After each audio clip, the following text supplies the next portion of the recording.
Oi, gente. Boa noite. Eu já sinalizei lá no grupo que a gente está começando, então já está gravando. Vamos fazer a nossa leitura, né, do estudo de hoje, que a gente vai ter o convidado, nosso convidado especial, que é o Tiago, e a gente vai apresentar o Tiago com muito carinho e agradecer pela sua presença, Tiago. O Tiago Guimarães, ele é nutricionista, profissional de educação física, ele é membro da diretoria do Corpo Mediúnico da Fraternidade Espírita da Casa de Caridade Lar de Mariazinha. E hoje ele vai compartilhar com a gente, seguindo o estudo que a gente está fazendo de cura e magnetismo, ele vem trazendo para a gente o passe e o uso das ervas na Umbanda. Então, a gente vai fazer a nossa leitura inicial, a prece. Alguém gostaria de fazer a prece depois da leitura? Esse momento é maravilhoso. Eu passo, né? Retornando aqui, eu passo. Gente, eu depois compartilho no grupo. Eu vou ler a mensagem 12 do Vinha de Luz do Emmanuel, né? Psicografado pelo Chico Xavier. Porque era homem de bem e cheio do Espírito Santo e de fé, e muita gente se uniu ao Senhor.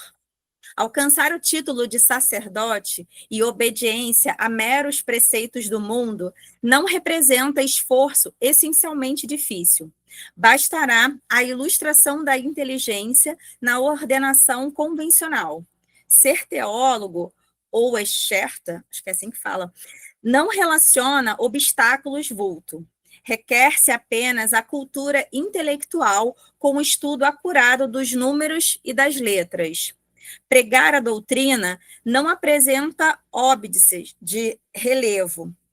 Pede-se tão só a ênfase, a correta expressão verbalista. Receber mensagens do além e transmiti-las ao trem pode ser a cópia do serviço postal do mundo.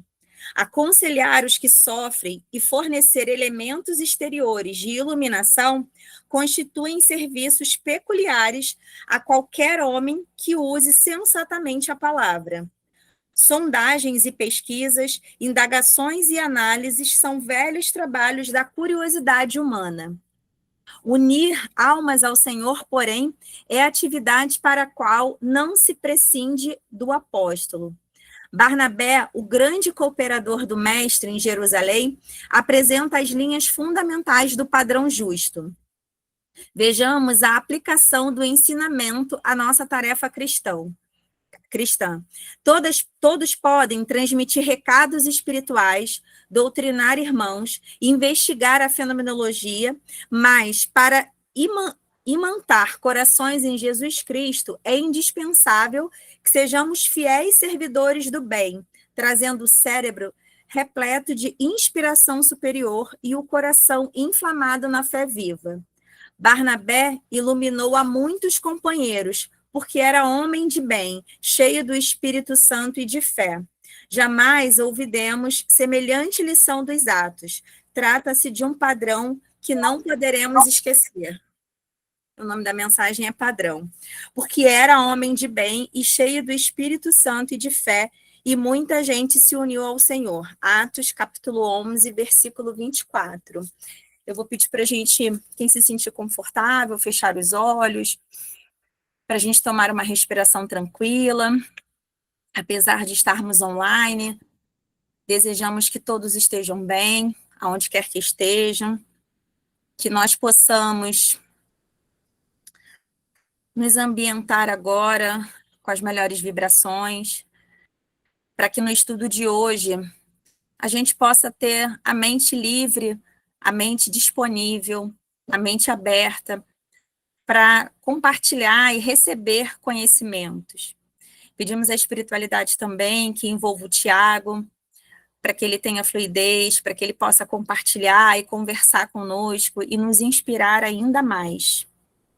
Mestre Jesus, obrigada por tudo. Obrigada pelo nosso planeta, por essa oportunidade, mas essencialmente por estarmos aqui reunidos. Graças a Deus. Tiago, seja bem-vindo.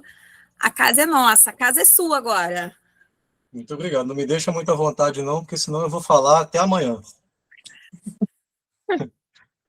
Gente, boa noite a todo mundo, tá? Eu, primeiramente, queria agradecer o convite do pessoal da Unicarioca para falar sobre esse tema que é tão especial para mim, né? Falar sobre a Umbanda, né? Que é algo que eu vivo todos os dias da minha vida já há algum tempo. Eu não sou nenhum especialista, tá? Eu não vou me colocar aqui como alguma referência sobre o assunto, tá?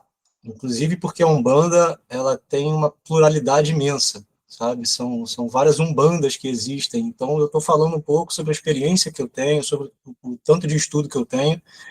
E a Carla já deu uma deixa ótima aí, né? Porque a verdade é que eu falo sobre isso porque eu adoro estudar e eu gosto muito de conversar sobre esse tema, né? Então, a Umbanda, ela é um caminho de aprendizado, né? Ela não é só teórico, mas ela é prática, né? Na verdade. Então, a gente vai ver durante essa apresentação que a Umbanda é muito sentimento, é muita emoção, tá? Os ensinamentos são passados e vividos pelos guias espirituais, e cada ensinamento daquele é um golinho mais que a gente toma nessa nossa caminhada de evolução, crescimento, enfim. Então, eu vou convidar todo mundo a participar, tá? Ninguém precisa ficar guardando questionamento, guardando pergunta para o final. Se alguém quiser fazer algum comentário, levanta a mão aí, Carla vai me ajudar a controlar para o pessoal poder falar, e a gente vai trocando. Se de repente o tempo ficar muito apertado, aí a Carla puxa a minha orelha e a gente continua, tá bem? Então, vamos seguir. Gente, eu vou começar essa apresentação com essa imagem, que para mim é muito simbólica, tá? A gente vai falar um pouco sobre tradição aqui, e essa imagem representa o Senhor Cobra Coral, que é um grande amigo que eu tenho nessa caminhada, que segue junto comigo, ensina muito, tá? E sou grato por essa caminhada conjunta aqui. E para falar de tradição, eu trago essa imagem, né? Porque quando a gente fala de passe, de erva, especialmente dos rituais da Umbanda, sabe? É muito importante a gente lembrar que nada disso acontece de uma forma desconectada, de uma forma aleatória. Né? Existe sempre uma hierarquia de pensamento e de respeito à tradição. Ela é diferente. Gente, tem um microfone que está aberto aí, que está muito barulho. Se alguém puder me ajudar aí. Enfim, a Umbanda, gente, ela é uma religião viva. Ela honra assim, a ancestralidade dos guias e a sabedoria desses guias espirituais, que remetem à tradição. Cada terreiro de Umbanda, cada casa de Umbanda que a pessoa frequenta vai ser uma experiência única. Então, assim, esses ritos, eles vêm ditados e orientados pelos guias, né? Essa tradição já vem de séculos atrás, pela ancestralidade, e isso vai ser desenvolvido pelo corpo mediúnico da casa. Ao mesmo tempo que a gente tem essa tradição, a gente tem que ter respeito, né, e um diálogo com o que eu vou me permitir chamar aqui de ciência espiritual, que é um estudo que já está descrito aí há tanto tempo, né, séculos, das energias, dos fluidos, do magnetismo que tem. A própria doutrina espírita em si, ela já apresenta uma literatura muito antiga, né, já secular, data aí do século XIX, né, e serve como fonte de conhecimento para a Umbanda, como não, né? E dentro desse caminho, a gente aprende que, na verdade, o conhecimento ele vai se manifestar dessa forma hierárquica, né? A gente vai respeitar a ancestralidade, vai se embasar na ciência espiritual e a gente vai pegar esse conhecimento prático, né? Que é aquele que se revela no trabalho, no dia a dia, na vivência de terreiro, nas incorporações e na caridade. A Umbanda, ela se constrói de forma harmônica nesses pilares. Só que acima de qualquer rito, de qualquer coisa que vai ser dita aqui, o amor, a caridade e a fé é o que realmente importa. Né? Então, não importa onde você esteja, em que local você esteja, esse é o tripé que a gente tem que se apegar. Porque a gente vai falar de energia, vai falar de coisas que estão escritas, descritas, como ciência, como ancestralidade, mas, enfim, amor, caridade e fé é o que transforma o passe num movimento de cura, o uso das ervas, seja num banho, numa defumação, em algo que vai se tornar efetivo em algum momento. Então, quando a gente olha para a história da Umbanda, né, que vai lá do início, data de 1908, 1910, ali no início com Zélio, né, a gente percebe que muito do que a gente estuda hoje vem sendo registrado há relativamente pouco tempo. Né? Então, ao contrário do espiritismo, né, como eu já disse, que vem desde o início do século XIX, aí já tínhamos estudos com as obras bases sistematizadas, lá com Kardec no início. A Umbanda foi se consolidando desde o seu surgimento através da oralidade, né, da conversa, da vivência de terreiro mesmo, né, trabalho dos guias. Isso diz que, né, a tradição, esse saber ancestral, ele vai sendo transmitido na prática, no dia a dia, de geração após geração. E aí são relatos, né, que as pessoas aprendem lá dentro, as rezas, são os pontos cantados, os próprios rituais em si e as experiências mediúnicas, por que não, né, cada um com a sua independente aí. E é justamente por esse motivo que a gente não pode limitar o conhecimento da Umbanda apenas ao que está nos livros, né? Tudo que foi escrito até hoje é uma parte dessa sabedoria, e a Umbanda vai vivendo isso de uma forma viva e dinâmica, né? Cada terreiro, em cada região, cada guia que se apresenta, traz uma forma de expressão que é única, né? Então, essa multiplicidade, essa pluralidade, ela nunca pode ser confundida com a tradição, né? Não é porque o que a gente vê numa casa, a gente, de repente, vê diferente em outra, isso não se contradiz. Isso é uma riqueza espiritual, né? É uma prova de que a Umbanda é uma religião que é fluida, né? Ela se adapta, ela se move, ela vai aprendendo a cada momento com as entidades e com as pessoas que fazem parte desse ciclo, né? Então, assim, eu botei essa frase aqui, eu gostaria de ler essa frase porque é muito importante, né? A gente valorizar essa dinâmica da multiplicidade da Umbanda traz humildade, né? E ao mesmo tempo, traz uma abertura para a experiência espiritual, né? A gente aceita as raízes diversas e respeita que ainda tem muito a se aprender e ainda tem muito a ser registrado nesse processo. Então, eu vou falar um pouquinho nessa linha de raciocínio sobre o passo na doutrina espírita, algo que vocês já devem estar lá estudando bastante tempo, né, com esse grupo de estudos da doutora Marlene, pelo livro, mas eu acho que é importante a gente passar por esse processo para poder chegar depois na Umbanda e fazer um ponto de avanço, né, de algumas coisas que talvez não sejam tão frequentes no dia a dia. Então, quando a gente fala do passo na doutrina espírita, é importante que a gente perceber que o termo passista, né, ele não é muito utilizado, né, nas obras bases. Kardec trazia o termo médium curador e magnetizador, e isso refletia o contexto da época, né, o pensamento da época, especialmente pelos estudos desse rapaz aqui, que era o Mesmer, né, que estudava o magnetismo animal, médico alemão, pesquisava na área, e esse pensamento influenciava muito o pensamento científico da época.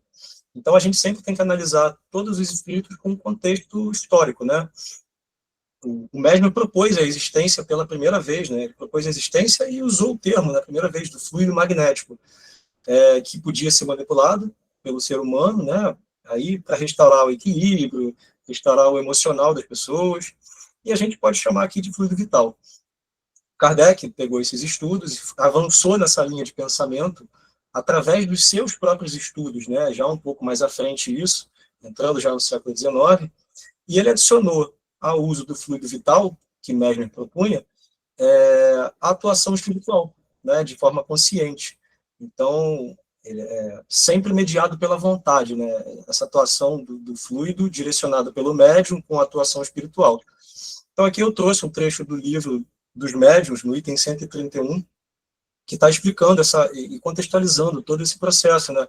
Falando sobre a ação do fluido magnético sobre a água. E, obviamente, se está agindo sobre a água, vai agir sobre o corpo humano, né? Que é composto basicamente dessa formulação, né? Que é a água. Então, pode ser promovido transmutações através da vontade e da intenção de pensamento, né? E a gente sabe que a intenção de pensamento, no final das contas, é o que importa nesse processo. Então, dando sequência nessa compreensão, né, dos fluidos espirituais, a gente entende que essa transmissão do fluido se dá por uma natureza muito sutil, que é invisível, mas é extremamente ativa, né? Kardec dizia também nos seus escritos que o fluido universal é o elemento intermediário entre o espírito e a matéria. Acaba sendo o veículo que através da vontade e o pensamento, se traduz na ação que a gente quer gerar. Então, quando a gente fala de passe, seja no espiritismo, seja na Umbanda, em qualquer outra vertente religiosa ou não, que trabalha com a imposição das mãos, a gente está lidando com uma movimentação direta e consciente desses fluidos, que são moldados, obviamente, pela vontade do médium e também pelo auxílio dos espíritos que nos cercam, né? A vontade acaba sendo a motriz, né, desse magnetismo atuante, né? Então, sem essa vontade, sem essa intenção, esse fluido não se organiza, não se direciona e provavelmente não vai produzir o efeito desejado, né? Enfim. De onde pode vir esse fluido? Gente, talvez eu esteja sendo um pouco redundante para vocês, mas eu acho que tem outras pessoas aqui também que podem se beneficiar desse tema, né? Então, se alguém tiver alguma coisa a mais acrescentar, por favor, tá? Isso tudo eu estou pegando da obra base, tá? Esse fluido pode vir do próprio magnetizador, que aqui eu já vou chamar de passista, né? Ele atuando com a sua própria energia vital sobre o assistido, sobre a pessoa que está recebendo o passe. Ele pode vir dos espíritos, e aí seria através de atuação direta.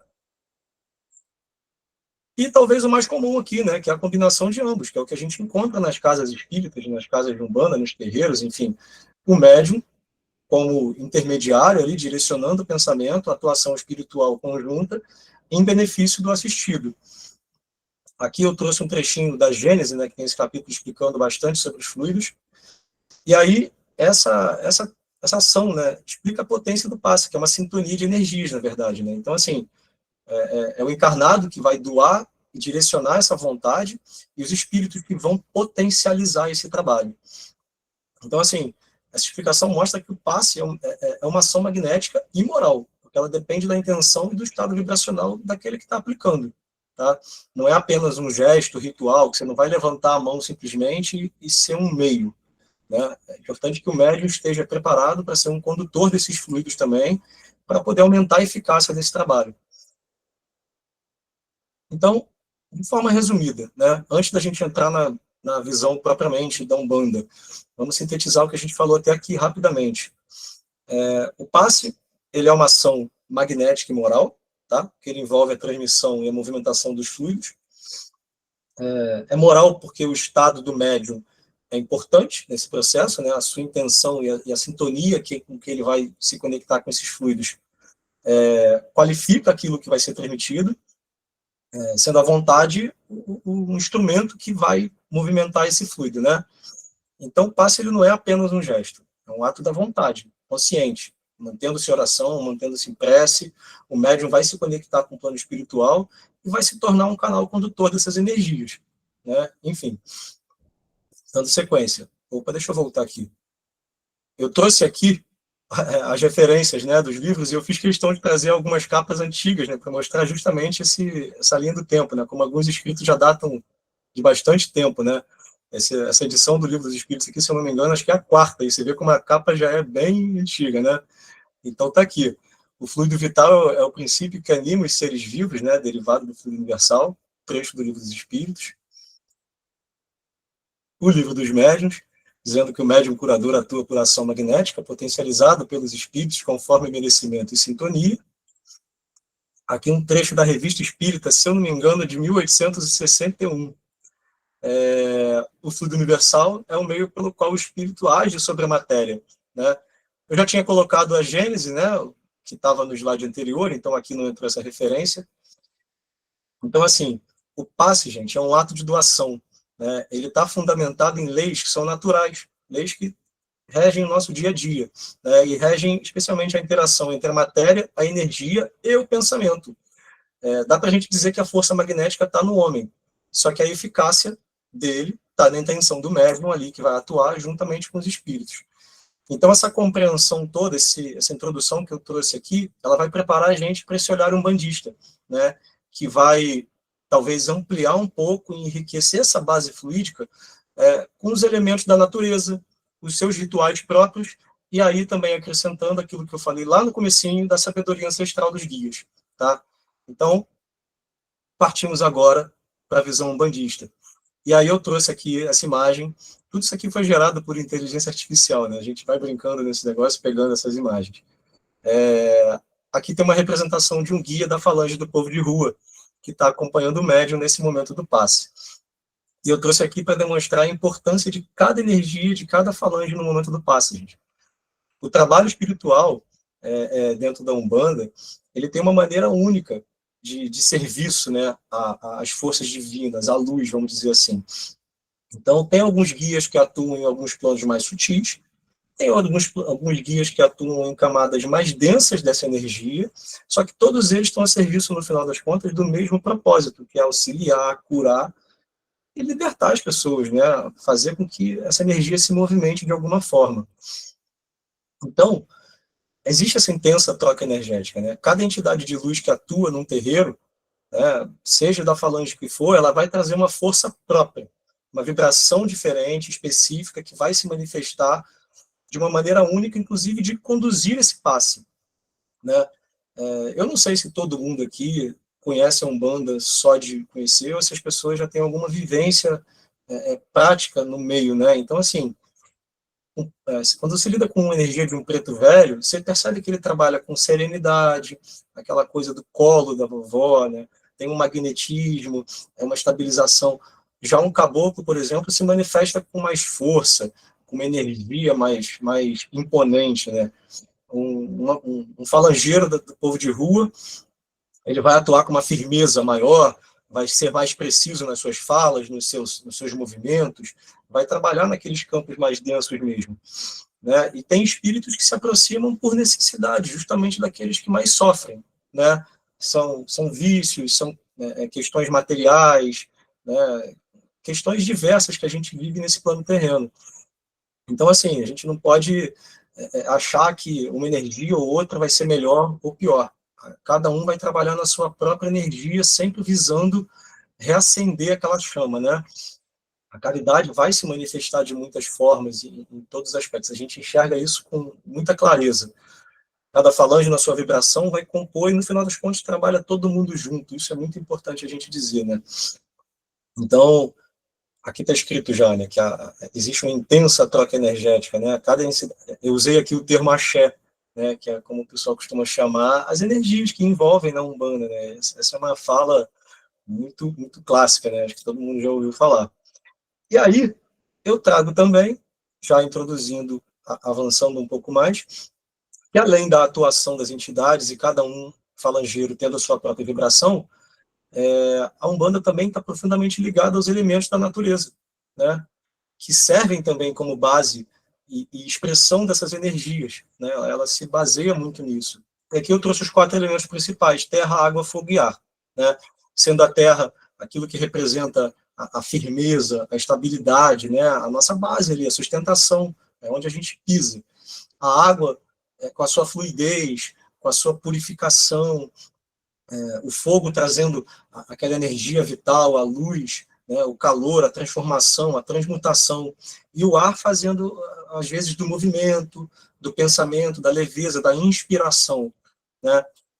Então, assim, é importante, gente, entender que a Umbanda ela é um ritual vivo, sensorial e simbólico, tá? Durante o passe, não é apenas uma transmissão energética, uma imposição de mãos. O assistido, geralmente, quando está lá, ele passa por um processo de imersão, é uma experiência completa. São sons, são aromas, são gestos, são elementos utilizados, são cantos. O corpo, mente e o espírito são trabalhados simultaneamente. Então, assim, é muito intenso, até para o médium é muito cansativo. Então, assim, já agora falando um pouco sobre as ervas, né? Só um minuto, gente, meu telefone tocou aqui, já desliguei. As ervas dentro da Umbanda, elas são muito mais do que simples plantas, né, ou folhas, enfim, elas são pontes, né? Elas conectam o plano material ao plano espiritual. Cada erva tem a sua própria energia. Novamente, eu usei aqui o axé, e é uma força da natureza. Isso se manifesta, né, diretamente. Então, assim, do mesmo jeito que cada entidade tem a sua vibração, cada erva possui a sua própria frequência e uma finalidade.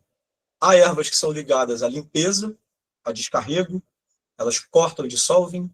Há outras que são ligadas à harmonização, a questões de equilíbrio. E também tem aquelas ervas que são usadas para atrair boas energias, prosperidade. É importante a gente entender, gente, que o uso dessas ervas ele não é aleatório. Você não vai pegar qualquer erva, vai fazer um banho e está tudo bem.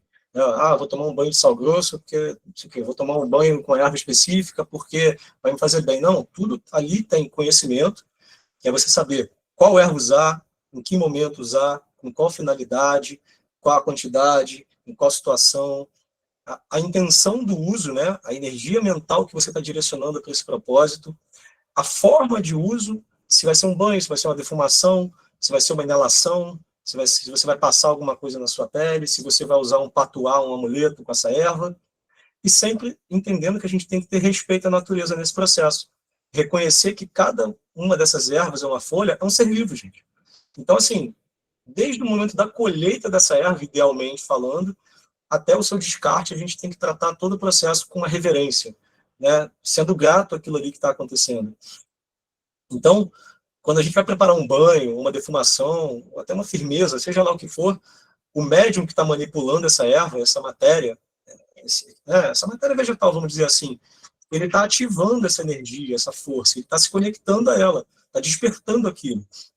Então as ervas estão poeticamente falando, né, vou trazer mais uma licença poética aqui, elas são uma linguagem da natureza. Né? Cada uma fala de um jeito diferente com a gente, se comunica de uma forma com a gente. E elas traduzem no plano físico essas forças energéticas que se conectam ao divino. Né? Então, é importante a gente ter essa noção da importância da intenção de pensamento do médium nesse processo. Avançando mais um pouco. Agora a gente vai falar sobre os tipos de ervas. E essas ervas têm uma classificação específica que vão determinar o tipo de atuação. De uma maneira geral, a gente pode falar, tem as ervas quentes e as ervas mornas. Tá? Cada um desses grupos vai ter uma função específica. Eu gostaria de chamar a atenção aqui para os verbos, né, que eu usei aqui, que são bem claros. Assim. As ervas quentes anulam, dissolvem, cortam, eliminam, limpam, quebram, ou seja, são aquelas ervas que a gente usa para romper a densidade. Tem alguns exemplos aqui, abre caminho, casca de alho, guiné, a espada de São Jorge, tem o sal grosso aqui também, né, um mineral já muito conhecido, e a arruda. Nas mornas, já fazem um trabalho diferente. Corrigem, harmonizam, equilibram, energizam, estabilizam, restauram. E aí você vê alfazema, alecrim, manjericão, salve, hortelã, a rosa branca, que é outro clássico, né? Banho de rosa branca, incenso de rosa branca. Todo mundo usa aí aquela coisa bem calminha, bem tranquila. Então, assim, o que é importante a gente destacar desse processo aqui, dessa dualidade? Em algumas situações específicas, uma erva considerada quente, ela pode se comportar como uma erva equilibradora. Isso vai depender da vibração do guia e da intenção desse trabalho que está sendo feito. Então, um exemplo que eu trago com tranquilidade aqui, e eu trago até por experiência própria, é a arruda. A arruda é considerada uma erva quente, é considerada uma erva de limpeza, que utilizada como bate-folha, por benzedeiras, para poder fazer aquela limpeza espiritual, mas alguns guias podem se conectar com essa energia para transformar num instrumento de equilíbrio. Então, por exemplo, você tem um médium, tem um caboclo que vai utilizar essa energia para favorecer a conexão dele com o seu médium. E aí ele vai indicar esse banho de arruda. Não para densidade. Vai limpar? Vai fazer o trabalho dela. Mas vai também favorecer a conexão mediúnica. Então, a gente tem sempre que respeitar a individualidade mediúnica e o direcionamento do guia. Mais um outro tipo de erva, esse também é interessante, que é a erva fria ou específica, chamada assim. E ela possui uma ação mais direcionada, muito mais sutil também, né? Ela vai agir sobre alguns aspectos muito específicos da energia humana. Essa erva, ela vai se dividir em subcategorias. Primeira categoria que a gente vai separar aqui, ervas femininas ou, por assim dizer, atratoras, né? Todo ser humano tem o seu lado masculino e o seu lado feminino. Aqui a gente não divide nada em azul e rosa. Todo mundo tem um pouquinho de cada um, uns mais, outros menos, e às vezes, em determinadas situações, precisamos potencializar alguns lados. Pessoas muito duras, às vezes, precisam de um pouco mais de sensibilidade. Pessoas muito sensíveis precisam de um pouco mais de força para seguir essa caminhada, para encontrar um caminho, né, sendo mais firmes. Então, essas ervas podem ajudar nesse processo. Então, as ervas femininas têm relação com o princípio receptivo da natureza, né? Elas vão potencializar esse lado, a autoestima, a sensibilidade, o amor próprio, né? E aí alguns exemplos, a rosa vermelha, a artemísia, a malva. Seguindo, as ervas masculinas ou energéticas, que vão fazer o contrário, vão potencializar o fator masculino humano, né? E aí, os aspectos materiais, prosperidade, força, elas vão trazer impulso, direcionamento para quem está buscando isso. São as folhas de café, o louro, a romã. Mais um tipo, as ervas calmantes.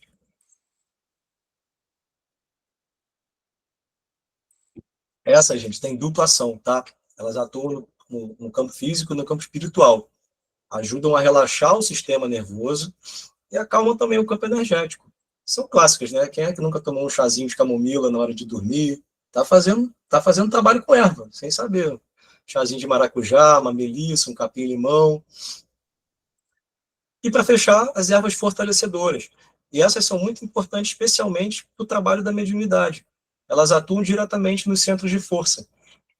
Então, alfazema, jasmim, rosa branca, são aqueles banhos que o pessoal às vezes fala, pô, vai fazer um trabalho no terreiro? Vamos tomar um banho de rosa branca para limpar, para purificar e chegar lá com o campo bem tranquilo, bem energizado. Passando um pouco mais à frente, gente. As formas de uso dessa erva. E aqui a gente vai falar bastante, tá? A gente já falou sobre os movimentos do passe, relação com força na natureza. Então, primeira forma de uso, clássico. Acho que todo mundo já conhece ou já fez alguma vez, né? Banho. Equilíbrio do campo energético. E são 2 banhos, tá? Basicamente 2 banhos. Descarrego, ou limpeza, como quiser chamar, ou banho de energização e também elevação ou firmeza. Esse banho de descarrego, ele vai ser aplicado de forma geral do pescoço para baixo, justamente porque é onde há o sagrado na cabeça. Os chakras superiores são aqueles que fazem a nossa conexão com o divino, né? com a espiritualidade superior. Então, nesse momento, de modo geral, o objetivo é limpar o campo físico e emocional, né? E os fluidos vitais que estão ali no nosso corpo. A gente não quer interferir no que a gente chama de coroa, aquela ponte, né, com a ligação com o plano superior. Essa região ela concentra a conexão espiritual mais elevada. Eu botei aqui a representação dos chakras, né? Chakra coronário, chakra frontal, eles vão ficar de fora de maneira geral desses banhos. Porém, em algumas situações específicas, por conta de uma orientação de algum guia específico, algum ritual, algumas casas praticam o chamado amaci, né, que é o banho de cabeça, direcionado pelas mães de santo, pelos pais de santo lá do seu terreiro. Isso pode ser orientado, esse banho acima do pescoço, mas isso vai da orientação de cada casa. Já o banho de energização ou elevação, feito com as ervas equilibradoras ou de firmeza, eles podem ir a cabeça, também com orientação do guia. Nesse caso, a função é de fortalecimento, não é mais de limpeza. Então, assim, de modo geral, tem uma regrinha de ouro que a gente usa uma frase para brincar e decorar, né? Regra de ouro. Do pescoço para baixo, limpa, do pescoço para cima, firma. Decorou essa regra de ouro, você não erra mais. Né? Eventualmente, você até pode, com orientação de algum guia lá, você vai fazer a limpeza na cabeça. Mas aí, sempre seguindo essa linha, já tendo em mente. E aí, um ponto importante. Como é que é o fluxo desse banho? Nesse caso, é de cima para baixo. Por quê? Porque você está arrastando essas energias de cima para baixo, levando para a terra. Você vai jogar água, a água vai cair. Então, você vai seguir esse movimento, você pode até cruzar o corpo, mas você tem que seguir esse movimento e deixar com que a água leve essa energia embora, a água com as ervas, né, do banho, levar essa energia para a terra, que vai transmutar essas energias. Então, a gente segue o movimento natural. Mais um ponto importante, isso aqui foi uma orientação que eu peguei lá na minha casa, né, enfim. Banho de descarrego, idealmente seca o final. Fez um banho de sal grosso, fez um banho de descarrego, seca o corpo E aí você vai fazer o banho de energização, para você eliminar aquilo que você já tirou. O banho de elevação, né, de energização, idealmente a gente tem que secar o natural. Então, fez o banho, tira o excesso do cabelo, seca o rosto, seca as partes íntimas e se veste, deixa o corpo molhado. Seca ao natural, vai para o vento, vai para o sol, vai se energizar, vai fazer uma oração enquanto está ali naquele processo.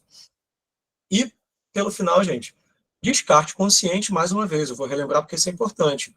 Acabou de usar aquelas ervas, você pode devolver para a natureza, você pode enterrar, você pode colocar no pé de uma árvore, mas tem que ser consciência. Então, por exemplo, fez um banho de sal grosso, sobrou alguma coisa, você não vai jogar no mato, porque o sal vai matar as raízes, vai secar as raízes, né, da natureza. Então, esse você joga fora.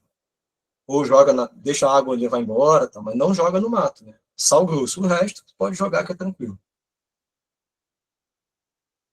Outra forma clássica de uso das ervas, a defumação, que na Umbanda ela é um fundamento. Né? A Kátia tem uma pergunta.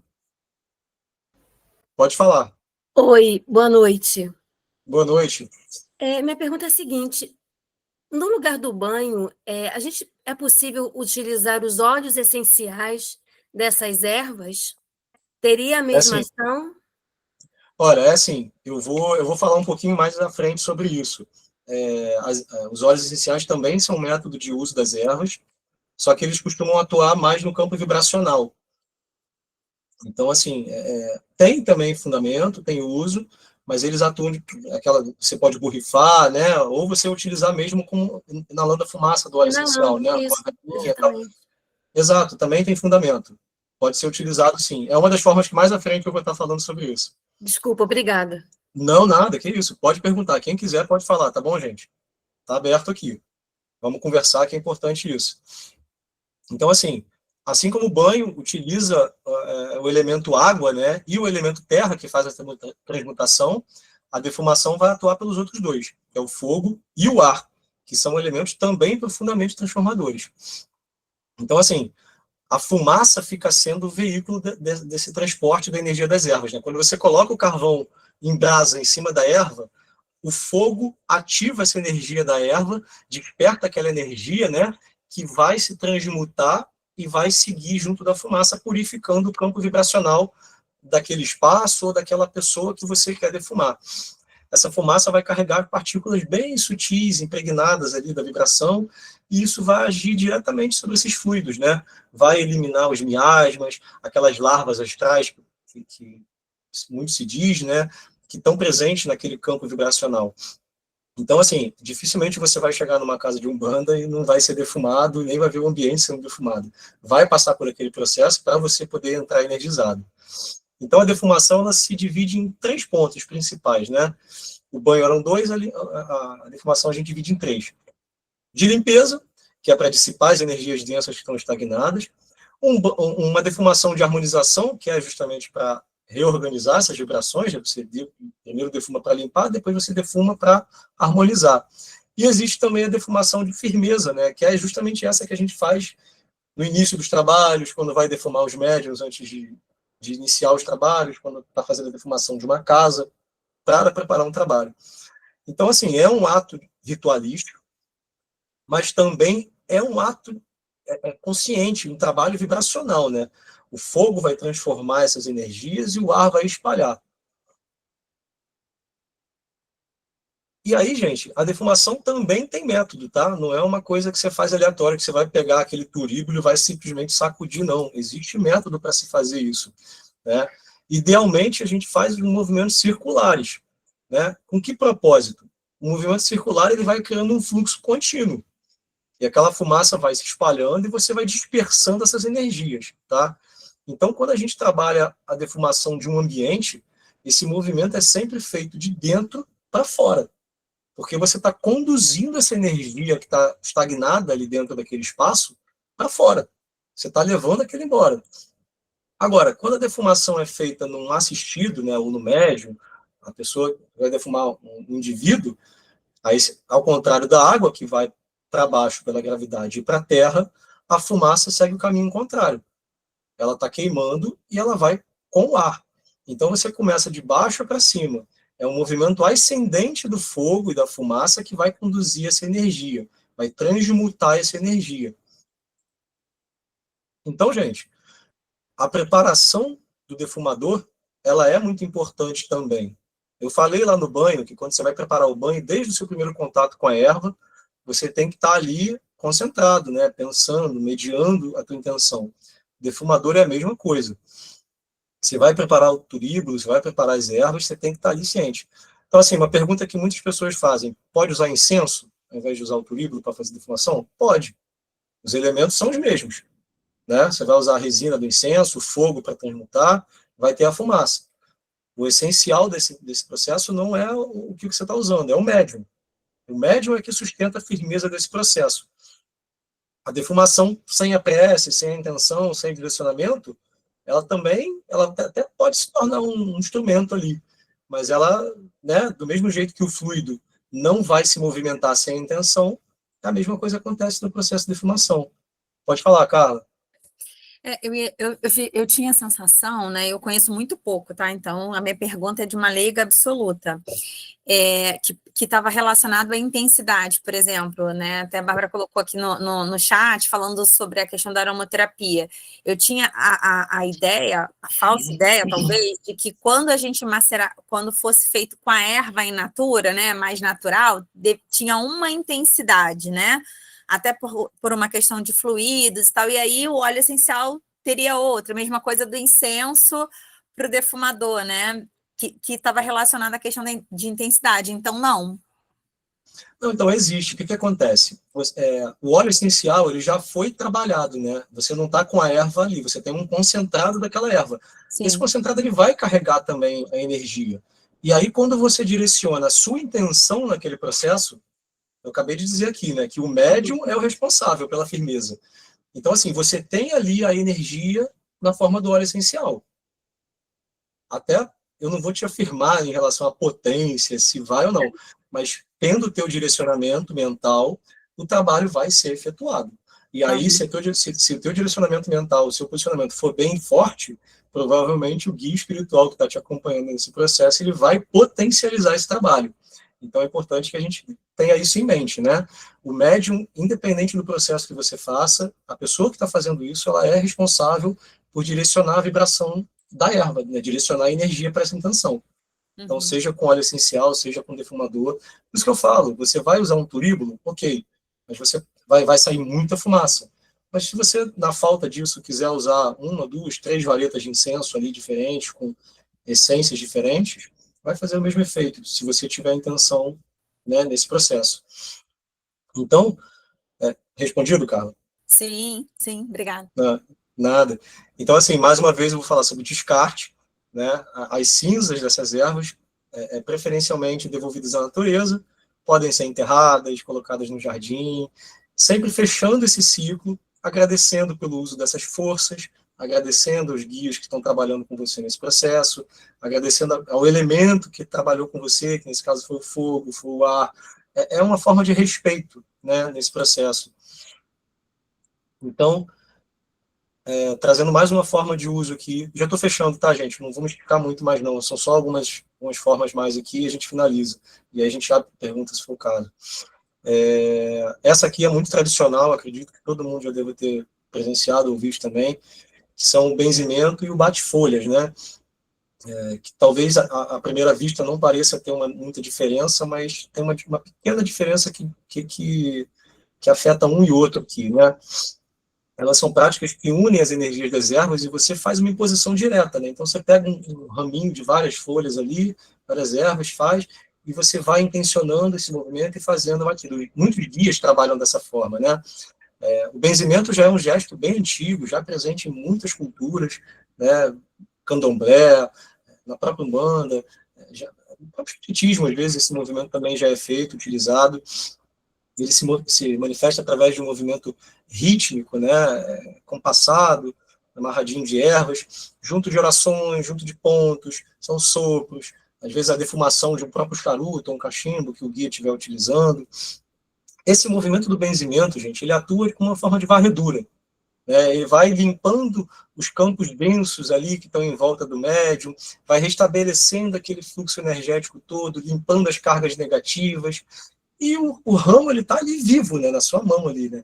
Ele vai utilizando a energia do vegetal na pele, direto ali, né? Guiado sempre, novamente, pela intenção, pela fé, e aí do médium e do próprio assistido, né? Já no caso de benzimento. O bate-folhas, eu já chamaria de uma técnica um pouco mais específica, porque eu vejo o guia fazendo o bate-folhas, por exemplo, numa limpeza direta no corpo. Então, por exemplo, trabalhos de cura. Chega uma pessoa que alega que está com um problema em determinada parte do corpo. E aí o guia vai lá e faz um trabalho específico naquela região, fazendo bate-folhas ali, né, tentando limpar aquele campo específico. Ombro, peito, costas, enfim, seja lá o que for, joelho, o guia vai trabalhar diretamente ali. Então, acho que essa é a grande diferença do benzimento para um bate-folhas, pelo menos ao meu entender. E aí cada guia vai utilizar a erva baseada na sua linha vibratória, né?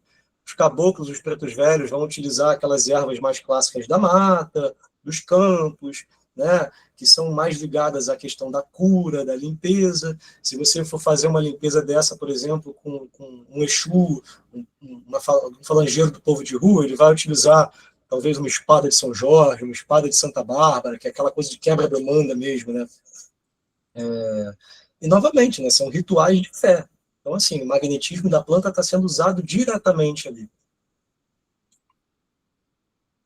Aqui, gente, eu fiz um apanhado, né, de outras formas que a gente tem aí de uso, né? E os mais clássicos são o banho, defumação e o benzimento, mas aqui tem várias formas, né? Então, eu vou falar rapidamente sobre algumas delas, né? Os chás e as infusões podem ser preparados. O chá pode, obviamente, para tomar, mas você pode inalar a fumaça, né? Eles atuam diretamente no corpo físico, vão equilibrar. Agora, é importante a gente lembrar aqui, né? Quando é para ser ingerido, a gente tem que ter sempre cuidado, orientação e consciência, né? Porque aí você está utilizando a parte bioquímica da planta, né? E nem toda planta deve ser ingerida, né? Então, assim, tem que ter uma certa consciência nesse processo, né? Na hora de você indicar alguma coisa. E quando ele é usado em inalação ou borrifado, né? O álcool de pitanga, por exemplo, o pessoal usa muito para fazer uma limpeza, eu falei do óleo essencial, ele atua muito mais no campo vibracional, porque a energia da erva vai se espalhar ali em volta daquela pessoa, né? Vai atuar ali, vai purificar o ambiente. Às vezes você quer chegar em casa, a energia não está legal aqui, começa a borrifar o álcool de alfazema em casa, dá aquele cheirinho, você já sente uma leveza a mais no ar, né? Então, às vezes, não está direcionada ao indivíduo, mas ao ambiente. As macerações e as maçarocadas, né? Que tem uma pequena diferença, né? Maceração é aquela que a gente faz, talvez, aquele macerador mesmo, né? O socador ali, né? Você deixa bem macerado. E a maçarocada, eu fui descobrir esse nome quando eu estava estudando e preparando para essa apresentação. São as ervas picadas, que você pode usar, por exemplo, para fazer uma chuva de pétala, né, simbólico, um ato simbólico mesmo. Você pode espalhar pelo chão, você pode fazer um caminho de pétalas, de ervas, né, para poder simbolizar um caminho aberto, né? Tem várias formas. E mesma coisa, as ervas são trabalhadas manualmente, amassadas, uso direcionado, enfim. O uso é praticamente o mesmo para todos os métodos, né? O emplastro, que é aquele adesivo que vem com o princípio ativo da erva, ou os ungüentos, que aí você vai fazer o preparado com a erva e você vai passar diretamente aonde você precisa. Está com uma dor em um local específico do corpo, você passa. E aí eu acho que tem um ponto conhecido aqui, que eu acho que todo mundo, da AME Carioca, está bastante vinculado ao MAP, né? Acho que todo mundo já ouviu falar da pomadinha do vovô Pedro, né? Que é conhecida aí já de muitos locais, né? Olha o tanto de joinha que está subindo aí, que beleza, vovô Pedro fazendo sucesso. Então, gente, eu trazendo aqui um pouquinho da história que eu fui procurar do vovô Pedro, né? Essa receita ela foi ditada pelo médium João Nunes Maia, lá em Minas Gerais. Foi orientação de um espírito que, segundo esses relatos, era um espírito que foi reconhecido pelas pessoas que estavam presentes no ambiente ali como Mesmer. Foi aquele que eu citei lá no início da apresentação. Só que ele se apresentou como vovô Pedro. Ditou a receita da pomada e solicitou que fosse distribuída gratuitamente. Isso já fazem 20, 30 anos aí atrás, não sei, até mais talvez. Então, isso é distribuído, acho que no Brasil todo, né, gente? O MAP que no Rio de Janeiro distribui, eu sei disso. Já pegamos uma amostrinha lá também, já utilizamos aqui em casa. Nosso filho adorava pedir pelo Novo Pedro toda hora. Então, é um bom exemplo, né, desse unguento, de utilização das ervas. Eu não peguei a receita, gente. Então, acho que tem disponível aí em algum lugar, eu não peguei aqui, porque acho que não era o foco da apresentação aqui. As garrafadas, que também são clássicos, né, especialmente no Norte e Nordeste, muita gente utiliza isso, então faz parte da cultura popular. Preparados líquidos, né, combinação de erva, aí entra raiz, entra casca, diversos elementos aí que vão ficar em infusão em líquidos diferentes por um determinado tempo, né, e cada uma tem a sua própria. E muitas vezes a garrafada é consagrada, né? Então a pessoa leva aquilo ali como se fosse uma água fluidificada, né? A pessoa benze aquele líquido, prepara a intenção e a pessoa leva para poder se tratar. E aí ela pode usar para passar no corpo, para beber, para fazer o que for, né? E por fim, gente, a gente pode usar as ervas como proteções e para atuar, né? Você pode carregar uma erva com você se você quer uma proteção, se você quer quebrar uma demanda, se colocar uma erva de prosperidade na sua carteira. Você pode colocar Tem muita gente que anda com um vidrinho de sal grosso num cordão no pescoço, que é para se afastar dessas energias. Tudo isso faz parte, né, da atuação da defesa energética, né, de atração de boas vibrações. Mas, gente, tudo isso, no final das contas, são formas que a gente tem de se vincular mentalmente, né? Porque você tá se conectando com aquela energia dessa erva, né? Está utilizando dessa energia, mas você está também se relembrando daquilo, né? A pessoa que carrega um vidrinho de sal grosso no pescoço, ela está sempre lembrando que ela precisa se afastar das energias ruins, né? Então, acaba que esse processo é duplo trabalho, né? Você tem a energia da erva e te relembrando a energia mental desse processo, né? Então, assim, cada forma de uso, cada erva tem a sua própria beleza, tem o seu próprio propósito, né? E a gente vai aprendendo isso com os guias, com a ancestralidade, com o estudo. O princípio, no final das contas, é sempre o mesmo, gente. É transformar, é equilibrar, transformar essa energia da natureza para benefício do nosso próprio campo espiritual, né? Então, gente, esse slide aqui era para ter entrado antes, mas eu só fui lembrar no final da apresentação, eu decidi colocar aqui só para não perder, porque isso é muito interessante. E isso foi um aprendizado que eu tive com a dirigente lá do meu lar, que é a vovó Coralina, e ela sempre falou isso para a gente. O desequilíbrio, gente, no uso das ervas, ele traz o equilíbrio, né? Porque as energias se movimentam através do desequilíbrio. Então, sempre dê preferência para o número ímpar. O número ímpar na Umbanda representa o fluxo, o movimento, né? É uma energia que se circula, que renova, sem se condensar, sem se estagnar. E os números pares, eles não são ruins, não, tá? Só que eles têm uma outra representatividade, é uma estabilidade, é um fechamento, né? É conclusão. Então, como a gente usa um banho de ervas, a gente pretende utilizar que essa energia se movimente, né? Então, a gente sempre recomenda que se use ervas em número ímpar, tá? E aí aqui tem uma breve explicação do porquê, né? Quando você usa uma erva específica, você está fazendo um direcionamento de algo específico, né? Pode ser aquelas ervas frias que a gente citou lá, ou uma erva de limpeza, banho de sal grosso, puro e simples. Vai, limpa, vai fazer o trabalho dele. 3 ervas, a gente já pode dizer que significariam aí o equilíbrio entre o corpo, a mente e o espírito, né? 3 elementos, você pode misturar esses elementos e faz o banho. 5 ervas, aí eu vou trazer os elementos que a gente citou, água, fogo, terra e ar, e vou acrescentar o elemento espiritual, né? Que vai fazer parte desse conjunto. E 7, gente, 7 é o número da Umbanda. Representa as falanges, representa os orixás principais, as 7 linhas da Umbanda, né? Então, assim, acaba que tudo isso é uma forma de diálogo energético, né? Você vai combinar as ervas objetivando aquilo que você quer buscar, né? Então, gente, acho que eu já falei bastante sobre as ervas, eu não vou me alongar mais, acho que eu consegui bater quase uma hora.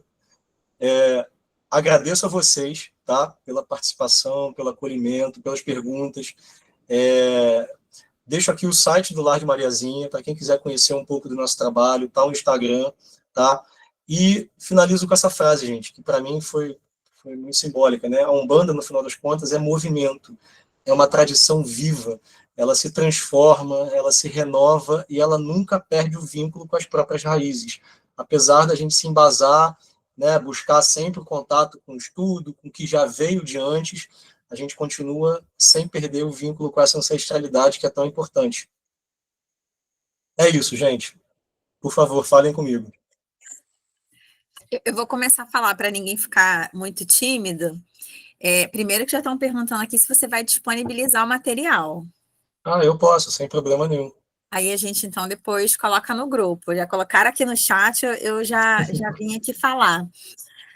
Olha, temos aqui o chat está animado agora, né? Eu vou abrir o chat aqui que eu nem vi até agora.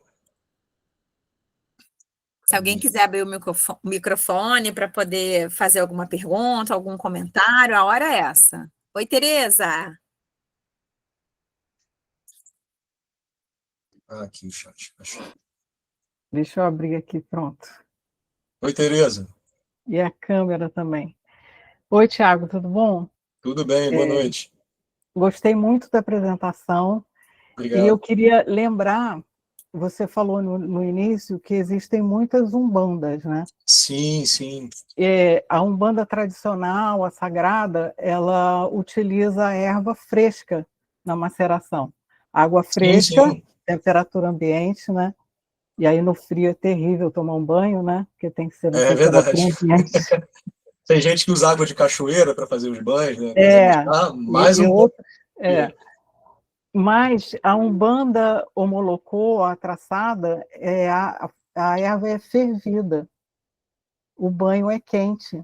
A erva é fervida para você tomar o banho. Não necessariamente quente, né? Mas ela é fervida, é diferente da umbanda tradicional, porque como ela é traçada com candomblé, você usa elementos ou ritos que se faz no candomblé, né? Se chama homolocô ou traçada, né? Eu aprendi a fazer o banho dessa forma, né? Eu fui orientado pelo dirigente da minha casa a fazer dessa forma. A gente esquenta a água, coloca a erva na água com fogo desligado, deixa ali por uns 5, 10 minutos com a tampa fechada, depois a gente separa aquele banho e deixa ali ficar numa temperatura para você tomar banho. Você pode até acrescentar um pouco mais de água depois para poder aumentar aquele volume, e aí você faz o seu banho sem ser fervendo, né? Com a temperatura mais adequada. Eu acho legal explicar isso, né? Porque eu, por exemplo, a minha iniciação na Umbanda foi uma Umbanda traçada. Então, fazia-se o banho dessa forma, né? Ferve, bota lá o pratinho e deixa esfriar para tomar o banho. Mas depois eu frequentei 8, 9 anos uma outra casa que não era uma... Como é que eu vou dizer? A primeira casa, o pai de santo, ele foi iniciado no candomblé e ele abriu uma casa de umbanda, então ele traz essa tradição. Isso vai muito do pai de santo, de onde ele começou, de onde ele iniciou, né? A segunda casa que eu participei, o pai de santo, ele vem de um centro espiritualista, que é a Casa Francisco de Assis, em Laranjeiras. Então, ele já traz essa umbanda mais tradicional de Zélio, que você não ferve, você macera a erva fresca numa água fresca, e aí tem outras coisas que você tem que fazer, né? Na Umbanda tem cada casa tem o seu jeito de trabalhar, né? Exato. As várias umbandas, e aí você toma um banho, coa e faz o descarte, como você falou, né? Perfeito. E o legal é isso que você falou, né? São várias casas com ritos diferentes, mas eles não se contradizem, né? O importante é a gente entender que cada local você vai ter um respeito àquele local, àquele rito, e se você não se sentir bem ali, você pode procurar um outro local na qual você se alinhe melhor com o seu pensamento. Isso não invalida que aquele trabalho é ruim ou melhor, né?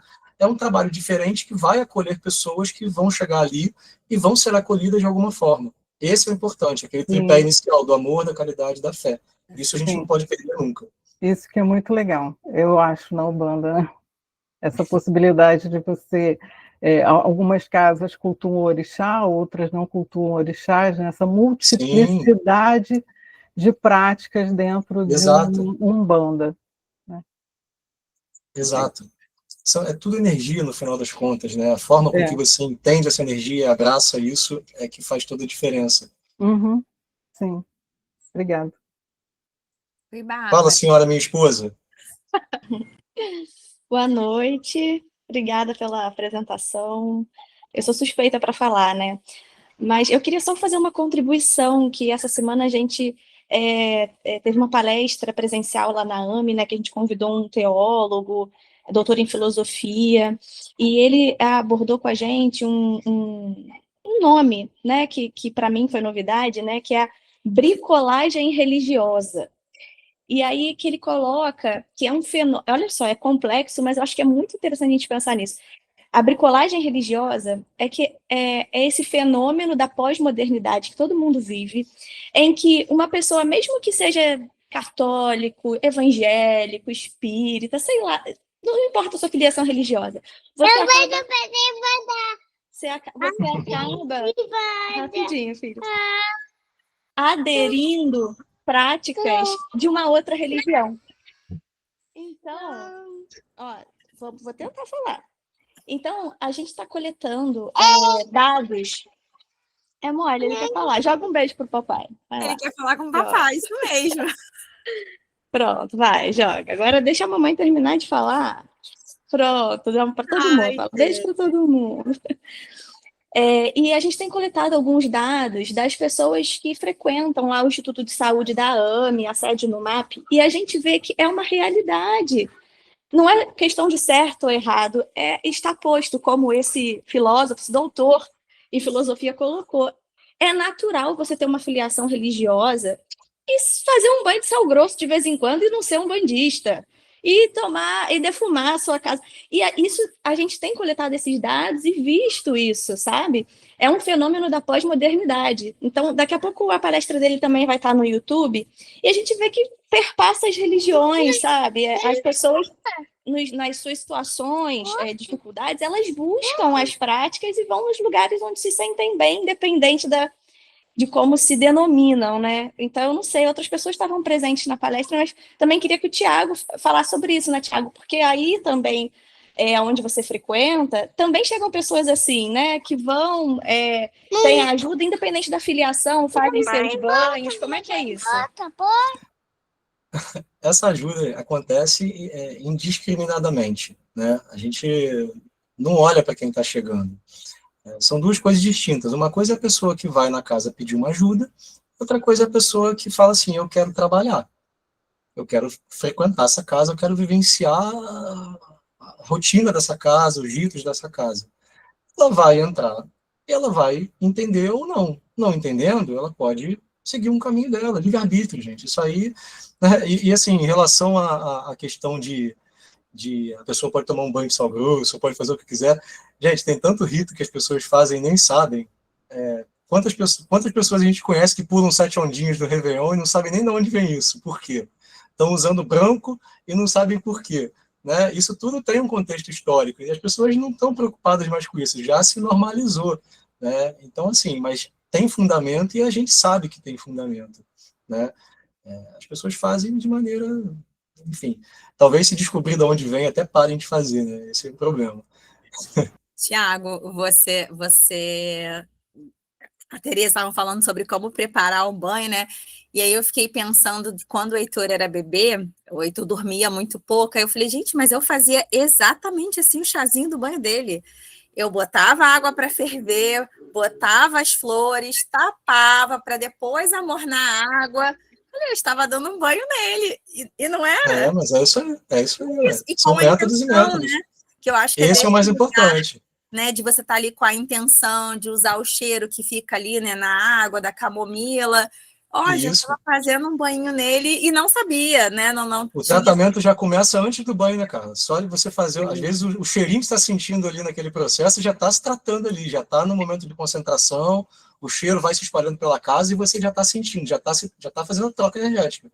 Quando você Sim. faz o banho, aí potencializa isso, né? Acho que a Darlise quer falar. Temos 3 na fila aí, tá na ordem aqui. Então, boa noite, parabéns. Boa noite, foi muito obrigado. Bom. E a parte assim que eu mais gostei, né, que subiu logo um coraçãozinho, foi quando você falou sobre as entidades, né, a energia, a vibração, em que muitas Sim. delas são usadas, né, justamente para determinados casos, né, para ajuda em determinadas curas. Sim. E assim, como eu venho de uma tradição kardecista, e nós, enquanto médiuns, somos muito educados a não dar muita passividade, a não expressar muito bem os guias, né, que nos acompanham nos trabalhos. Sim. E a Umbanda não, a Umbanda ela já externaliza isso, eu gosto muito disso. E eu sinto que eu trabalho com guias diferentes, né? E eu percebo que no trabalho, nos passes de cura que eu realizo, há uma movimentação, sabe? Eu percebo pela energia e por pequenas expressões que eu ainda faço, né? E tal. Então, eu queria que você falasse disso. Por quê? Porque eu acho importante, que eu acho que isso nos traz grandes lições de humildade, né? Numa época em que está sendo colocado tanto questões assim de curas, né? De guias espirituais, médicos, a medicina espiritual, sabe? E todo mundo quer incorporar alguém conhecido, enfim, agora de uma profissão específica e tudo mais. Enquanto a Umbanda nos ensina pretos velhos, caboclos, entidades que escolhem se apresentar através dessa vestimenta. E você colocou o exemplo da pomadinha, né, do vovô Pedro, em que Mesmer possivelmente é a entidade que nos trouxe, e ele trouxe sob as vestimentas mais humildes que se pode ter. Eu acho isso maravilhoso, né? Então, Exato. assim, e como tem outras entidades também, que o pessoal fala, né, mais ligadas à terra e tudo mais, enfim, eu queria que você falasse um pouquinho dessas entidades, dessas vibrações e desse trabalho luminoso que também trazem para a gente, entendeu? Então, primeiro eu vou te dizer que eu tenho certeza que você trabalha com diversos guias, mesmo sem conhecer o seu trabalho, porque eu acredito que todo mundo, né, primeiro que todos somos médiuns, né, isso é um fato, uns sentem mais, outros sentem menos, mas todos temos essa conexão com o campo espiritual, com o plano espiritual. Então, seja lá onde você trabalhe, todas as falanges estão presentes. Algumas se manifestam ativamente, como na Umbanda, né, em diferentes formas em cada casa, e nos centros kardecistas, né, de linha mais tradicional, talvez eles não se manifestem ativamente, mas eu tenho certeza que eles estão ali atuando, fazendo a proteção da casa, atuando, de repente, num passe, numa roupagem um pouco mais discreta, mas eles estão todos ali. E eu digo isso porque, como na Umbanda, se você bem disse, né, a gente trabalha diretamente com os guias. Então, a gente conversa muito, a gente fala muito, escuta muito, aprende muito. E uma das coisas que a gente mais escuta é que, da forma com que eles falam, lá em cima trabalhamos todos juntos. O preto velho com o Exu, com o caboclo, porque essa roupagem é uma roupagem de apresentação. Né? A gente sabe que são espíritos que têm vidas e vidas e vidas, né? E que estão ali também num processo evolutivo. Todos eles. Né? Aqueles que trabalham numa energia mais densa estão tendo uma oportunidade de trabalho e estão fazendo talvez o trabalho mais difícil, né? Porque sofrem com o preconceito muitas vezes, né? Com aquele olhar difícil das pessoas. Olha, na nossa casa, por exemplo, são sessões distintas, né? Então, você tem uma semana que tem uma sessão de povo de rua, uma semana que tem sessão de caboclo, uma sessão de preto velho, e por aí vai. Tem sessões que são lotadas, e tem sessões que são esvaziadas. E a gente tenta entender esse processo, sabe? A gente vai tentando entender um pouco desse fluxo e tentando quebrar um pouco esses paradigmas. Então, até eu fico feliz de poder falar aqui nesse espaço, porque acredito que a maioria que trabalha num outro espaço, mas a gente está aqui abertamente. Eu fico feliz de ver que, como todo mundo está aqui falando, que gosta, que se afiniza de alguma forma, apesar de trabalhar numa casa de origem tradicional. Então, assim, eu acho também que é importante que tenha essa pluralidade, porque as pessoas procuram espaços diferentes para se afinizar. Às vezes a pessoa procura uma ajuda numa casa de umbanda, não encontra a ajuda que ela gostaria, mas ela deu um primeiro passo. E aí ela sai dali e vai procurar ajuda num outro lugar que ela vai se afinizar mais. Então, o importante é a ajuda no final das contas, é esse auxílio. E essa pluralidade traz isso, né? E é isso, gente. Eu acho que todo mundo tem o livre-arbítrio de estar onde se sente melhor, né? Sim. Onde se conecta melhor, onde se sente bem. Ninguém é prisioneiro de nada. E os guias entendem isso, essa que é a verdade. Os espíritos que nos acompanham, acho que eles não estão preocupados com essa roupagem, sabe? Eles querem atuar, eles querem evoluir, querem que nós sejamos pessoas melhores, que nós lidemos com a vida de uma forma mais simples e mais sutil, sabe? Então, é isso. Se você vai trabalhar com caboclo, ou com preto velho, ou com um benfeitor espiritual, vamos simplesmente dar esse nome, acho que no final das contas não importa. Pode ser um caboclo, esse benfeitor espiritual, pode ser um preto velho. Ele só não disse o nome.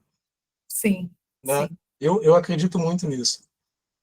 E talvez essa roupagem também possa ser utilizada meio que para se aproximar também daquela pessoa que vai ser atendida, né? Eu acredito que algumas pessoas valorizem mais determinadas roupagens, enfim, e com isso Sim. seja um campo usado mesmo para atrair, para acolher e tudo mais, não sei. Olha, eu tenho falar da algum exemplo. afinidade do próprio espírito também, né? Sim, sim, e assim, até alguns exemplos que eu posso trazer aqui. Vou trazer um específico que foi muito marcante lá para a gente num trabalho, tá? Eu vou citar por alto esse trabalho, só para vocês poderem entender por que eu estou dizendo isso. Eu já citei isso uma vez numa apresentação que eu participei aqui, né, no grupo de estudo da AME, já faz algum tempo, mas eu vou citar porque foi marcante e é muito importante isso, assim, essa forma de visão, sabe? Uma pessoa chegou pedindo um auxílio específico, e ela estava muito mexida com questões de culpa. E foi trabalhada por um guia do povo de rua. E esse guia foi muito duro com essa pessoa, né? Fez com que ela se desbloqueasse naquele processo, porque ela precisava se desvencilhar dessa culpa. E essa pessoa, aquele campo energético, a gente estava participando daquele trabalho, percebeu que ela vinha fechada, não queria falar muito. Quando ela começou a falar e desbloquear esse sentimento, esse guia do povo de rua se afastou e permitiu a passagem de uma preta velha, que aí fez o acolhimento como uma vovó, abraçou, colocou no colo. Então, o que precisava ser feito? O desbloqueio daquele campo energético de culpa, de sofrimento, para depois aquela pessoa ser acolhida. Então, assim, o trabalho foi o mesmo. Eles trabalharam de forma conjunta ali. Só que as energias trabalhadas foram muito diferentes, entendeu? Isso Sim. A gente vê praticamente toda semana, essa que é a verdade, entende? Então, Sim. esse relato é um relato que a gente acaba vendo sempre. Sim. Ótimo. Obrigada. Ana, a gente está passando um pouquinho, gente, só para a gente falar. Tá, são tantas as coisas que eu queria falar sobre uma coisa, mas falaram de tantas coisas que eu fico assim, é muito rico esse assunto, né? Sim. Uma coisa que eu queria falar, e depois no final eu coloco a pergunta, é que nós estamos no plano material, né? E somos muito ligados a essa coisa da matéria. Mas Chico Xavier até explicou, tipo assim, porque para algumas pessoas é importante usar o patuá, é importante usar aquele salzinho grosso pendurado, mas eu acredito que é tudo muito mais a força do pensamento mental, Sim, sim. né? Mas Chico falou, porque no centro espírita kardecista tradicional é desestimulado qualquer ligação material, ou com imagem, ou com patuais, etc. Mas Chico mesmo falou, né, que é o nosso expoente no espiritismo, se a pessoa se sente bem com o patuá, e se aquele patuá ajuda ela a ter a fé, usa o patuá, usa o sal grosso, né?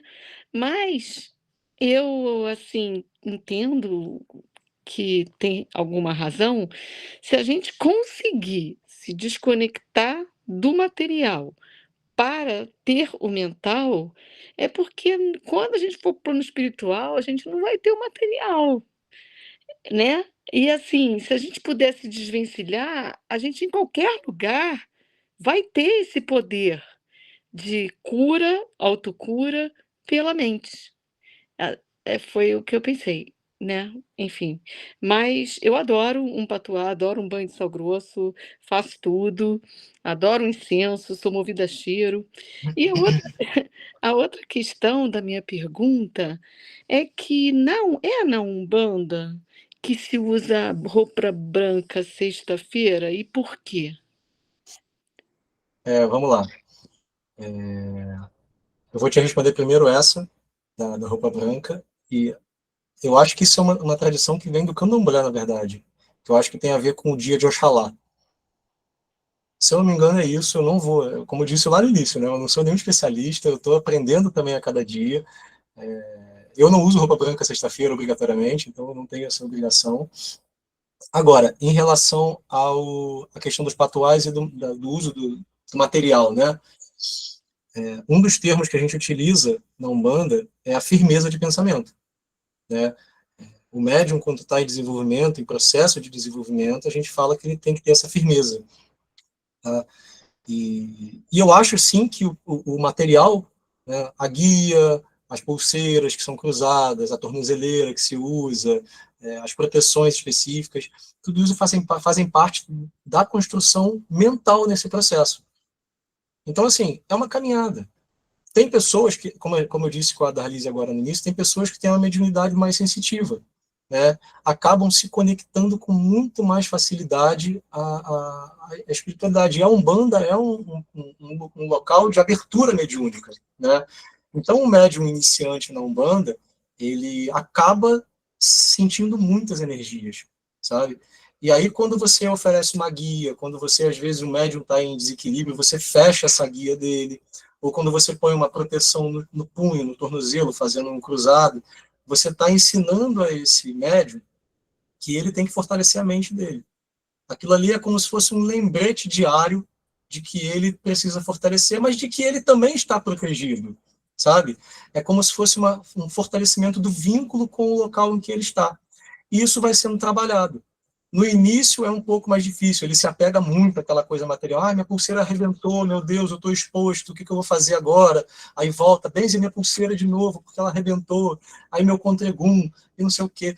E aí você vai vendo que vai passando o tempo, ele vai entendendo que aquilo ali faz parte dele, faz parte da vivência dele, mas que o importante é como ele posiciona propriamente. E é o que você falou, a gente vai sair daqui, não vai ter pulseirinha, não vai ter tornozeleira, não vai ter guia, não vai ter nada disso, vai ter o nosso posicionamento mental. Mas isso faz parte do aprendizado, entende? Então, assim, cada casa vai ter a sua própria forma, né? Tem local que já chega a dar uma guia, tem local que chega a dar várias guias, tem local que faz proteção de cabeça, tem local que faz resguardo, e aí você orienta conforme a vivência que você tem nas umbandas diversas, né? Então, assim, acho que não tem certo ou errado. E é isso, né? Eu acho que se um médium está numa casa que não permite alguma coisa, também cabe dele, às vezes, conversar com o dirigente dessa casa, explicar, se abrir um pouco, tentar amolecer um pouco aquele coração ali, para se abrir um pouco também para outras verdades, né? Porque é isso, no final das contas, gente, trabalha todo mundo junto. O objetivo é sempre o mesmo, né? É a caridade. Se de alguma forma isso vai te fazer sentir bem, eu sinceramente não vejo problema. Deu Tiago, para responder? A gente tem a Cristiane para falar, se alguém ainda quiser fazer alguma pergunta, para a gente, vou pedir só para levantar a mão para a gente já ir encerrando, mas acho que ainda dá um pouquinho mais de tempo para falar. Eu estou aqui com vocês, estou tranquilo. Obrigada, eu não estava achando o botãozinho para falar, para botar aqui. Obrigada. Oi, boa noite. Eu Olá. sou a Cris Pacheco, eu sou médio do Grupo Rita de Cássia. Você falou no estudo aqui que a gente fez sobre algumas formas de transmutação de energia, né, de limpeza energética, mas eu queria que você falasse sobre o escalda-pés, porque eu percebo assim que a gente tem falado muito pouco, eu não escuto as pessoas falando sobre o escalda-pés como uma opção de limpeza, né, energética, né, uma vez que o pé é um lugar que a gente transmuta energia diretamente, né? Sim, faz o contato direto com o solo, né? Exatamente. E aí, eu não vejo, mas eu lembro que na época da minha avó, da minha mãe fazia muito escalda-pés para mim, né? Às vezes, quando eu estava sentindo alguma dor, ou quando eu não estava me sentindo muito bem, ela fazia um escalda-pés para mim, com ervas e tudo mais. Eu não vejo mais isso hoje, eu queria que você falasse um pouquinho sobre. Sim, eu fiz uma busca, né? Além das formas básicas do banho, da defumação, eu fiz uma busca aqui de algumas formas de apresentação e realmente o escaldapé não foi um tema que apareceu.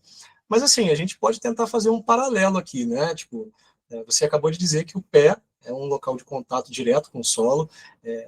Eu, na minha prática da Umbanda, eu só trabalho descalço, eu sinto essa necessidade, então para mim é um contato direto ali, né? Então, e eu sinto que há essa troca energética. Então, eu acredito que se você intencionar com algumas ervas específicas no escaldapé, vai com certeza fazer um efeito super potente. Porque eu acho que a grande questão é a intenção. Talvez acho até que para descarrego seja mais eficiente do que para energização, né? Justamente pelo que você falou, está mais próximo do chakra básico, né? É um ponto de contato com a transmutação da terra, né? E talvez você potencializar de repente um banho de descarrego aí utilizando um escaldapé, aí eu não sei, com ervas, sal grosso ou algumas ervas específicas, né? Daquelas ervas quentes que a gente falou, acredito eu que vá sim potencializar. Além de ser muito bom, né? Vamos dizer a verdade. Fazer um escaldapé dá um relaxamento, alivia o corpo, né? Então, A água acredito que quente sim. ela tem essa propriedade, né, de dar o alívio, né, de Isso. relaxar a musculatura, mas Isso. eu queria mais sobre a erva, né, ali, a gente E, botar na a verdade, erva.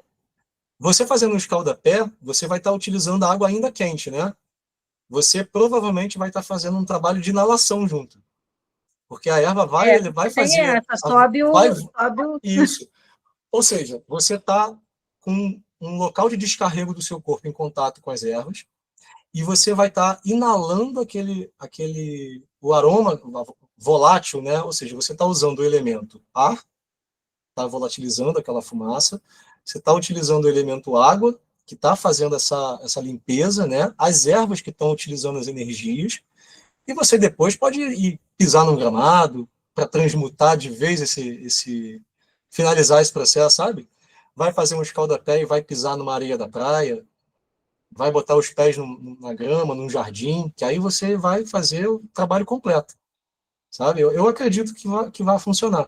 Vou levar essa dúvida para quem é de direito lá nos guias depois e posso complementar esse material se encontrar legal, alguma resposta. bacana, bacana, gostei. Obrigada, tá? Obrigado aí pela participação.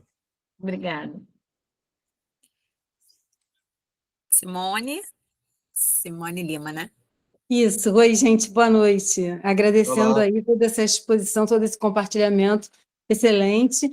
E, assim, o livro Loucura e Obsessão, psicografado pelo Divaldo, ditado pelo espírito Manuel Flamengo de Miranda, mostra a experiência em que o doutor Bezerra de Menezes acompanha um trabalho num centro, se eu não me engano, de Umbanda, Então, assim, vários casos são apresentados, é muito rico. O espírito que coordena aquele centro ele está vinculado a outras modalidades de trabalhos espirituais, mas ali ela se manifesta, o espírito está numa sequência de manifestação como feminina, né? Então ela se manifesta como preta velha, se eu não me engano. É muito bonito, muito esclarecedor em vários pontos. E eu trabalho também mediunicamente em centro espírita, e a gente vê e é visto presença do Dr. Bezerra de Menezes, presença de gira de caboclos, presença de entidade da falange de Iemanjá.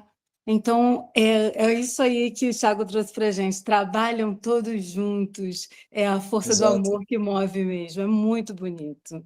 Muitas vezes quem tem evidência vai lá para frente dos centros e vê o pessoal do povo de rua segurando quem vai entrar, controlando a passagem, fazendo a proteção da casa. Vê né? sim. Eu tive experiência assim, com relação a uma pessoa muito querida, que entidades do povo de rua, uma se manifestou visualmente para mim em sonho, e a outra, sonho e o nome, eu nunca tinha ouvido falar, e outras falou o nome no meu ouvido, nome que eu também nunca tinha ouvido falar. Mas para quê? Para me dar... Era como se fosse um recado para o meu coração e para essa pessoa muito querida, que estava passando por muitos tormentos e andou frequentando a Umbanda e estava um pouco afastada. Então, essas entidades vieram com esse amor, sabe? Eu fiquei muito encantada. Nossa, é muito bonito.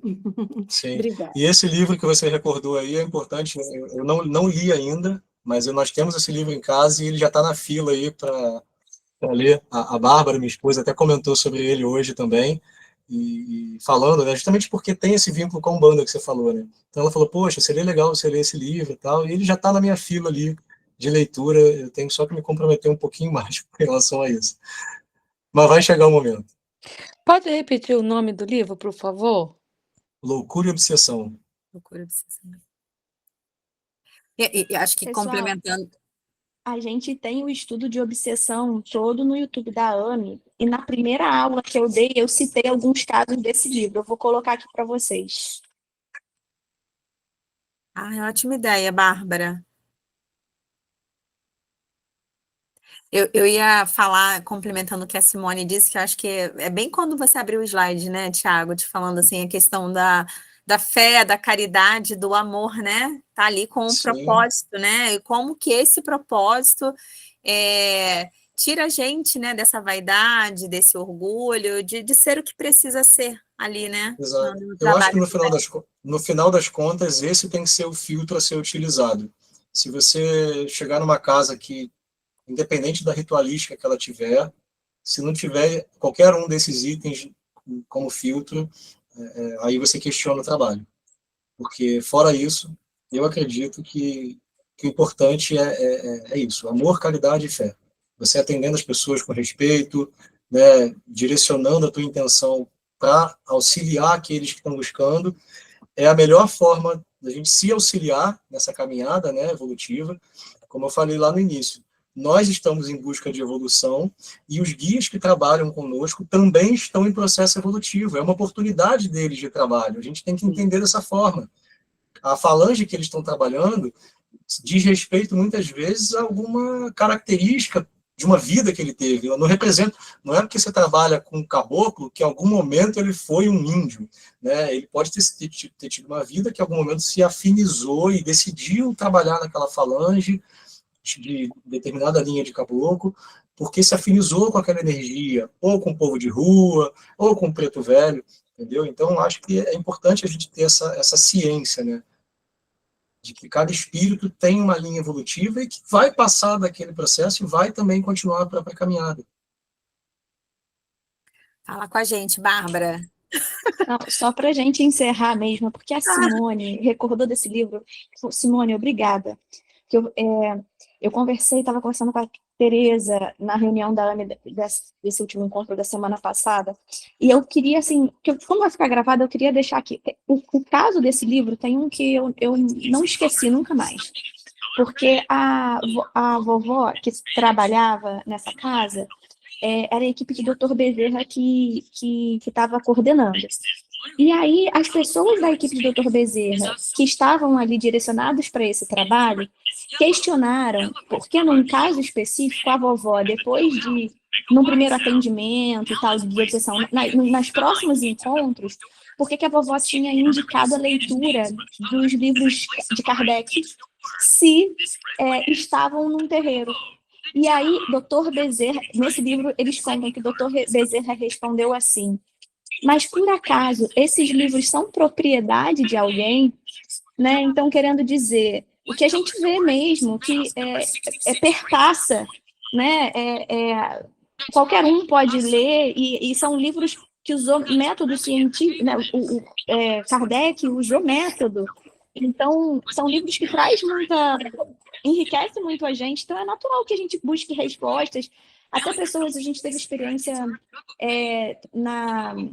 o MAP, que é a sede da AME, esteve na Bienal do Livro.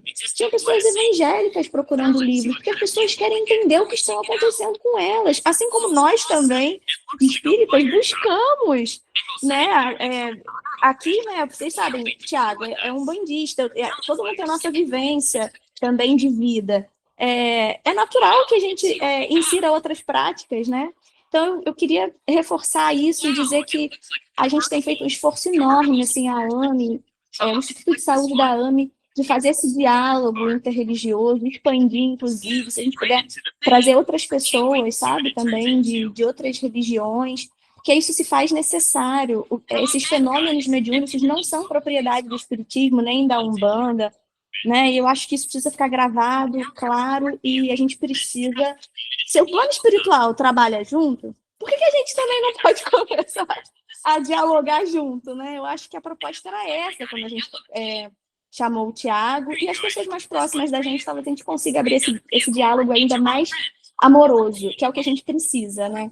Então, muito obrigada mesmo. Carla, vou passar para você encerrar. Bárbara, foi necessária, né, Tiago? Veio assim para, né, a cereja do bolo, veio assim para encerrar.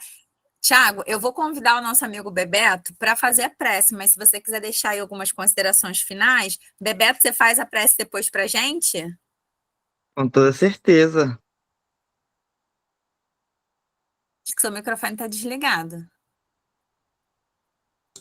Acho que eu apertei um botão sem querer aqui e desativei o microfone. Não, gente, eu vou só agradecer pelo convite, eu acho que a Bárbara falou bem agora. Se os guias trabalham todos juntos lá em cima, deveríamos também trabalhar todos juntos aqui embaixo, sabe? Como eu falei, alguém me perguntou, não me lembro quem foi, acho que foi a Darlise que eu falei, né?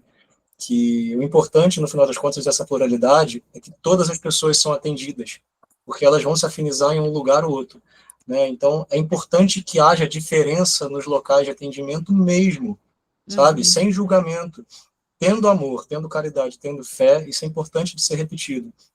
O trabalho está sendo feito de uma forma ou de outra, com manifestação, sem manifestação, com batuque, sem batuque, com erva exposta ou não, com fumaça, sem fumaça. Tudo isso é para a gente. Eles não precisam de nada disso. Eles utilizam disso para poder mostrar para aquela pessoa que está indo lá que há um tipo de trabalho. E às vezes aquela pessoa precisa dessa exposição, sabe? Então eu acho que no final das contas é isso. A gente reduzir esse preconceito, entender que todo mundo tem lugar, né? E o preconceito está aqui na Terra. É uma energia muito densa ainda, né? Que cabe a gente aqui trabalhar em cima disso e quebrar, né? Cada vez mais. E a gente está fazendo isso aqui agora, nesse lugar. A casa ficou cheia, né? Parece que foram quase 30 pessoas, em algum determinado momento, mais de 30. Então, fico feliz de todo mundo ter ficado até o final. Quase 1h40 aí que a gente está aqui, né? Então, obrigado pelo espaço. Espero que a gente possa falar mais vezes sobre outros temas e conversar mais, porque é o que eu falei, gente. Eu não sou especialista em nada, eu não sou estudioso de nada, mas eu gosto de falar, eu gosto de conversar, eu gosto de trocar. Foi um prazer conhecer todo mundo. E espero que a gente possa se ver outras vezes aí e trocar mais. Muito obrigado. Oi, Tiago, a gente que agradece, muito feliz assim com esse diálogo. A Bárbara é uma militante incansável por proporcionar esses diálogos interreligiosos, e eu acho que isso é muito importante, porque tem uma frase de Kardec que eu gosto muito, que é que o Espiritismo não é a religião do futuro, mas o futuro das religiões. Não que o Espiritismo esteja acima de todas, mas que todas vão culminar num lugar só. E que é o propósito de todas as religiões, né? O próprio Cristo falou: há várias moradas na casa de meu Pai. Então, com essa energia de fraternidade, eu queria que a gente desse uma respirada funda e agradecesse nesse momento a presença serena de Dr. Bezerra de Menezes, mentor espiritual das associações médico-espíritas, um espírito democrático, um espírito, como ele próprio se intitula, humílimo e paternal, que se faz presente nos centros kardecistas, mas também muitíssimo presente nos terreiros de Umbanda, tratando e cuidando de todos os irmãos sem distinção, pedindo que ele faça uma intermediação nesse momento com a falange dos pretos velhos, também muito humildes, a fim de que eles se aproximem de cada um de nós aqui agora, de cada um dos que já precisaram sair, de cada um dos que não puderam estar aqui hoje, mas que tem essa reunião em suas mentes, para que possamos ser colocados no colo deles, desses mentores, desses pais, desses avós, e que nos ofertem um abraço tranquilo, cheio de ternura, cheio de paz, onde entregamos as nossas aflições, onde entregamos as cargas do nosso dia, das nossas provas e expiações que vivenciamos atualmente, e de toda a nossa encarnação, a fim de que possamos ter nossa carga suavizada, cumprindo assim a profecia do Cristo, que nos prometeu